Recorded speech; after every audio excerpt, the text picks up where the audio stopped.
nom du général 2e section Elhadji Aboubacar Diakité, gouverneur de la région administrative de Kindia, de m'associer à cette activité de la 4e session du comité de pilotage du projet de développement de la culture commerciale de Guinée. À cette heureuse occasion, permettez-moi de vous souhaiter la chaleureuse bienvenue à cette session qui se tient dans la ville des Agrumes qui, comme vous le savez, qui vise le développement agricole par la mise en place des moyens décents d'existence des populations en milieu rural. Au regard des missions du département en charge de l'agriculture, j'apprécie particulièrement à travers la transformation et la commercialisation de nos produits. Mesdames et messieurs, la présente session, l'équipe de coordination du projet et ses partenaires ont souhaité la délocaliser en région pour faciliter davantage la communion avec nos bénéficiaires et faire imprégner à nos autorités les réalités de la mise en œuvre du projet. L'initiative en est à sa première et nous envisageons la répliquer dans d'autres circonstances. C'est pourquoi je voudrais, à l'occasion de la session qui nous rassemble aujourd'hui, louer les efforts du gouvernement guinéen et en particulier du ministère de l'Agriculture et de l'Élevage. Ce processus initié sous les auspices du ministère de l'Agriculture et de l'Élevage ainsi que celui de l'économie et des finances et de la Banque mondiale a été entériné il y a quelques semaines. Dans ce contexte, la note de restructuration initiée par la partie gouvernementale et la Banque mondiale a entériné plusieurs innovations dans le mécanisme de mise en œuvre du projet. Ainsi, la restructuration du PEDAC a acté l'externalisation de certaines activités dont la mise en œuvre sera assurée par des partenaires techniques.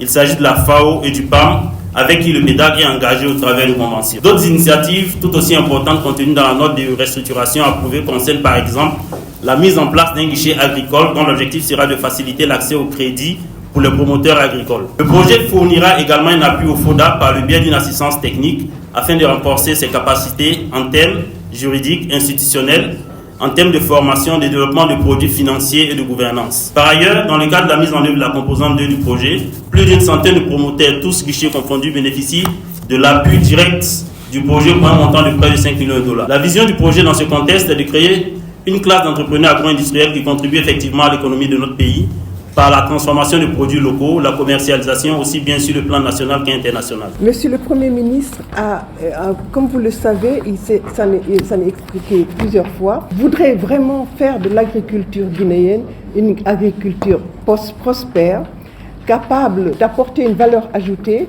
et surtout créatrice d'emplois pour les jeunes notamment, les femmes, mais également et surtout capable de nourrir la population tant en qualité qu'en quantité. Et ça, je pense qu'on est tous d'accord que la Guinée est capable de le faire. Et c'est pour ça qu'il est particulièrement intéressé par la réussite de projets comme donc celui du PEDAC. C'est pour moi un grand honneur de présider ce matin l'ouverture des travaux de la 4e session du comité de pilotage du projet de développement de l'agriculture commerciale en Guinée, en abrégé PEDAC, est né de la volonté du gouvernement de la République de Guinée à travers le ministère de l'Agriculture et de l'Élevage pour contribuer de manière significative au développement du secteur agro-pastoral de notre pays. C'est le lieu pour moi, au nom de M. le ministre de l'Agriculture et de l'Élevage, M. Félix Lama, de remercier le groupe de la Banque mondiale, notre partenaire technique stratégique dans la formulation et le financement de cet important projet et surtout dans l'accompagnement de notre pays vers un véritable développement socio-économique. Les nombreux investissements apportés au secteur agro-pastoral en sont une illustration éloquente. Je voudrais citer à titre d'exemple le projet PEDEC, PGIR 2 et PMCR clôturés respectivement en 2023 et 2024 qui ont tous participé de manière significative au développement du secteur agro-pastoral de notre pays. Il est important de rappeler que le PEDAC intervient principalement dans le corridor minier de Boké, Kamsa, Conakry, Kindia et Maferea. Ces localités ont été identifiées comme des zones prioritaires pour la première phase du projet parce qu'elles sont dotées d'un important potentiel de production agricole, de marché intérieur en expansion et d'infrastructures de connexion. Cette 4e session de comité de pilotage sera donc consacrée au partage du contenu du document relatif à la restructuration, à l'examen et à la validation du projet de PTBA 2024, finalisé pour rendre exécutoires les activités prévues, qui nous permettra de consolider demain le développement du secteur agricole de notre pays dans son volet commercialisation. Pour terminer, je vous invite tous à œuvrer pour la réussite de cet important projet qui s'inscrit parfaitement dans la politique agricole du gouvernement guinéen pour la sécurité alimentaire, en faveur des populations, conformément à la vision du président de la République, chef de l'État, son Excellence, le général de corps d'armée, Mamadi Doumbouya. À toutes les parties prenantes de ce projet, agences d'exécution, services techniques, partenaires techniques et financiers, bénéficiaires, je lance un appel solennel afin que chacun joue le rôle qui lui est assigné pour l'atteinte des objectifs du PEDAC. Vive la coopération entre la République de Guinée et la Banque mondiale. Vive le secteur agricole guinéen. Je vous remercie.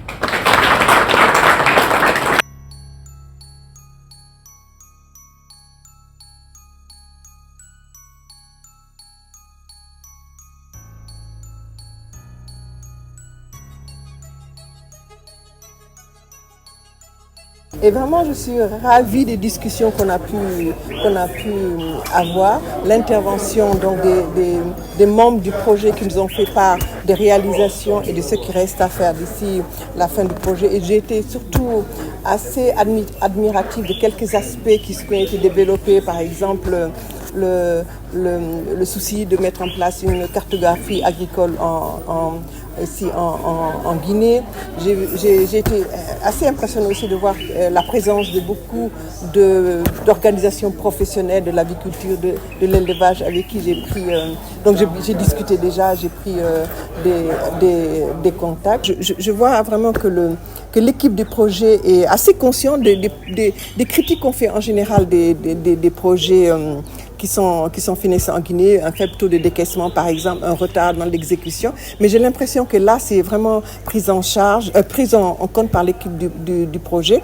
Je pense que le projet la fin du projet va se dérouler dans de bonnes conditions, avec un taux d'exécution un peu plus important. Et surtout, d'après ce que j'ai compris aussi dans leur présentation, ils ont eu à cœur de démarrer déjà actuellement des activités qui pourront être développées dans une deuxième phase du PEDAC, donc PEDAC 2. Et ça, je pense que vraiment, c'est encourageant. Quand je vois tout ce beau monde ici, les différents ministères sectoriels, les cadres du ministère de l'Agriculture et de l'Élevage et les cadres du ministère de la Pêche, le secteur privé, les organisations paysannes, les partenaires techniques et financiers, tous étaient là aujourd'hui pour que ce comité de pilotage se passe dans de très bonnes conditions. Je suis avec les deux dames qui m'entourent, c'est la directrice préfectorale de Koya et de Breka. Et nous sommes avec elle depuis hier. Nous sommes sortis de Conakry, on a visité un peu des producteurs dans la zone de Bafereya, quelqu'un qui avait à peu près 100 hectares. Et il a reçu un financement de 5 milliards de francs guinéens pour construire une unité de transformation des pommes de terre en chips.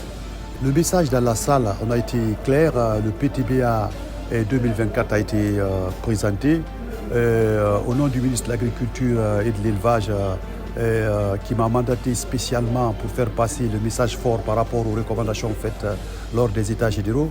Il était question que les activités, la majeure partie des activités sont plus ou moins font partie des recommandations qui ont été faites, mais j'ai insisté aux directions techniques pour qu'ils essayent de voir si on pouvait rajouter certaines activités prioritaires dans ce PTBA 2024. Il ne fallait pas hésiter de le faire. Notre objectif étant aujourd'hui d'essayer de résoudre le problème lié à l'autosuffisance alimentaire et à la nutrition. Et pour ce faire, il faut absolument que tous on se mette ensemble, qu'on essaye de respecter la feuille de route que nous sommes en train d'élaborer.